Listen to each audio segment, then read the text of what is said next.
Hello students, welcome to my channel. तो आज मैं आप सभी को चैप्टर नंबर 7 कोऑर्डिनेट ज्योमेट्री का एग्जाम्पल नंबर 7 करवाने जा रही हूँ। तो इससे पिछले एग्जाम्पल्स जो हैं सभी वो मैंने पिछली वीडियोस में करवाए हुए हैं, तो अगर आपने अभी तक नहीं देखे हैं तो प्लीज जाकर देख लीजिएगा, ठीक है। तो चलिए करते हैं एग्जाम्पल नंबर 7। हमें दिया है in what ratio does the point -4,6 divide the line segment joining the points A -6,10 and B 3,-8। तो इस एग्जाम्पल में हमें बोला है कि ये जो पॉइंट है ये इस लाइन सेगमेंट को किस रेशियो में डिवाइड कर रहा है, ठीक है। तो हमें यानी कि रेशियो यहां पर फाइंड आउट करके बतानी है इस क्वेश्चन में, ठीक है। तो देखिए, और ये जो लाइन सेगमेंट है ना आपका, ये इन दोनों पॉइंट से मिलकर बना है। तो चलिए मैं आपको फिगर बना के बताती हूँ ड्रॉ करके, तब आपको और अच्छे से क्लियर हो जाएगा, ठीक है। तो देखिए ये आपकी लाइन सेगमेंट है, ठीक है। और ये लाइन सेगमेंट कैसे बनी है आपकी, इन दोनों पॉइंट से मिलकर बनी है, ए बी पॉइंट से, ठीक है। ये ए पॉइंट और ये बी पॉइंट, और इसके कोऑर्डिनेट्स हमें क्या दे रखे हैं -6,10, और बी पॉइंट के कोऑर्डिनेट्स क्या दे रखे हैं 6,-8। अब इस लाइन सेगमेंट को ना ये वाला जो पॉइंट है ये डिवाइड कर रहा है। मान लीजिए यहां पर डिवाइड कर रहा है, तो इस पॉइंट को मान लेती हूं मैं P। इसके कोऑर्डिनेट्स दिए हैं मुझे -4,6। अब ये जो पॉइंट है ना ये इस लाइन सेगमेंट को किस रेशियो में डिवाइड कर रहा है, किस रेशियो में डिवाइड कर रहा है। मान लेते हैं रेशियो है हमारी m1 रेशियो m2, ठीक है। तो ये रेशियो हमें फाइंड आउट करके बतानी है, ठीक है। यानी कि हमें m1 रेशियो m2 निकाल कर बताना है, ठीक है। हमें नहीं पता कि ये पॉइंट जो है किस रेशियो में डिवाइड कर रहा है इस लाइन सेगमेंट को, तो वो रेशियो हमें निकाल कर बतानी है। अब ये हम कैसे निकालेंगे, देखिए हम यूज करेंगे सेक्शन फॉर्मूला का, ठीक है।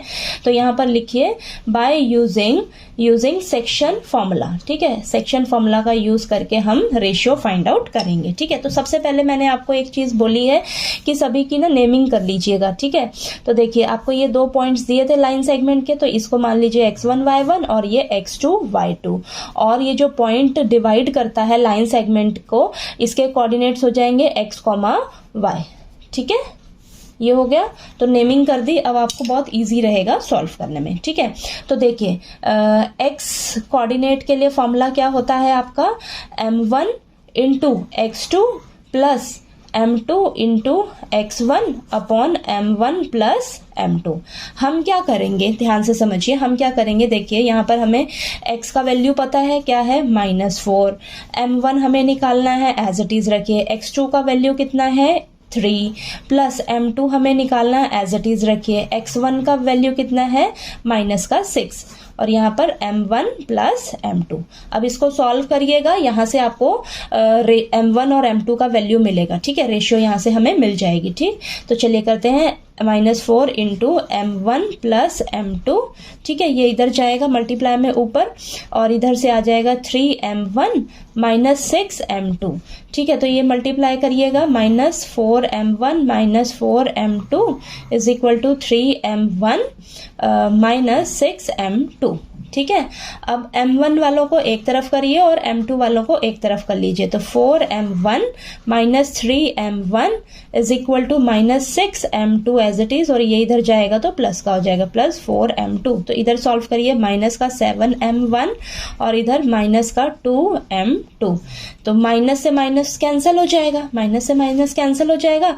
अब m1 के नीचे आप m2 को ले आइए, ठीक है। m1 के नीचे आप m2 को ले आइए, और यहाँ पर 2 को एज इट इज रखिए, और ये जो 7 है इसको इस साइड ले आइए, ठीक है। तो देखिए ये नीचे आ गया, ठीक। तो यहाँ से देखिए आपको रेशियो पता लगी ना, m1 रेशियो m2 कितनी आ रही है आपकी 2:7, यानी कि m1 की वैल्यू 2 है, m2 की वैल्यू 7 है। तो यहाँ पर हम लिख लेंगे m1 रेशियो m2 क्या आया आपका 2:7, ठीक है। ये आपकी निकल गई, ठीक है ना। अब y कोऑर्डिनेट लेके भी m1 रेशियो m2 निकाल सकते थे, ठीक है। अब इसको हम ना वेरीफाई करके भी मैं आपको दिखाती हूँ, ठीक है। तो हम लिखेंगे वेरीफाई कैसे करेंगे। देखिए मैंने बोला आपको कि x कोऑर्डिनेट से आपने m1 रेशियो m2 निकाला, आप y कोऑर्डिनेट से भी इसे निकाल सकते थे, ठीक है। अब मैं वेरीफाई करके बताती हूँ क्या ये रेशियो सेम रहेगी आपकी y कोऑर्डिनेट के लिए भी। कैसे करेंगे, हम इस रेशियो को ना y कोऑर्डिनेट वाले फॉर्मूले में रख कर देखेंगे, ठीक है। अगर हमारा y का वैल्यू सेम आएगा 6 तो हम कहेंगे कि ये हमारी रेशियो जो है ये करेक्ट आंसर है, ठीक है। तो चलिए करते हैं। y कोऑर्डिनेट के लिए फॉर्मूला होता है आपका m1 into y2 plus m2 into y1 upon m1 plus m2, ठीक है।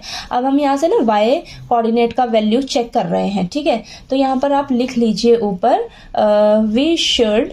we should also verify that the ratio satisfies the y coordinate